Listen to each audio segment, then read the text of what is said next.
দারুণ স্বাদের একটা চিকেন পকোড়া। এইভাবে চিকেন পকোড়া ঘরে বানাইলে বাইরে আর চিকেন পকোড়া কেউ খাইতই না।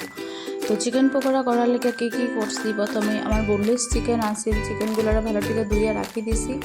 আর এদিকে একটু চাউল আমি আগের থেকে ভিজিয়ে রাখছিলাম, তো চাউলের মধ্যে রসুন আর আদা দিয়ে ভালো থেকে পেস্ট করিয়া রাখি দিছি। আর এদিকে আমার সব মশলা, যেমন পেঁয়াজগুলারে কুচি কুচি করে কাটিয়া, কাঁচা লঙ্কার পেঁয়াজ বেশি করে কাটছি, কাটিয়ে রাখে। তার মধ্যে বেশি সব মশলা, যেমন হলুদের গুঁড়া, জিরার গুঁড়া, ধনিয়ার গুঁড়া, শুকনো লঙ্কা, গরম মশলা, চাট মশলা, চিকেন মশলা দিয়ে ভালোটিকে মিক্সড করিয়া পরিমাণ মতন লবণ দিয়া, বেসন দিয়া ভালোটিকে মাখছি। মাখার পরে ওই যে চালের গুঁড়াটা পেস্ট করে রাখছিলাম এটাও দিয়া দিছি। দিয়া কড়াইতে পরিমাণ মতন তেল দিয়া, তেলটা গরম হওয়ার পরে এক এক করে সব পকোড়াগুলো ভাজি লাইছি। ভাজিয়ে লামানির পরে আপনারা এরকমও খাইতে পারেন পকোড়া টাইপ। আর দেন আমার বনুয়ে হয়েছে যে তাই একটু মানে সস দিয়ে তাই খাইতো, আর কি একটু গ্রেভি টাইপ করিয়া খাইতো।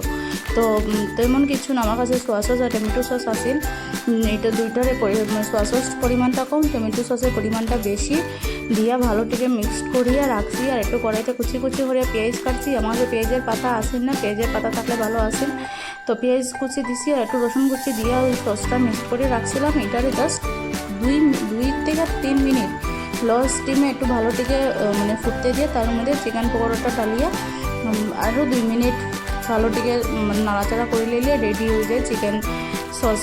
এটার নাম কি আমি এটাও জানি না, আপনারা নামটা দিয়ে দিবা কমেন্টে, আর তাইলে আমার ভালো লাগবে নামটা সাজেস্ট করতে। খাইতে কিন্তু দুর্দান্ত হয়েছে, এত টেস্টি চিকেন পকোড়াটা হয়েছে, মানে বানাইয়া খাইয়া ট্রাই করি, আমার কমেন্টে জানাইবা কীরকম হয়েছে।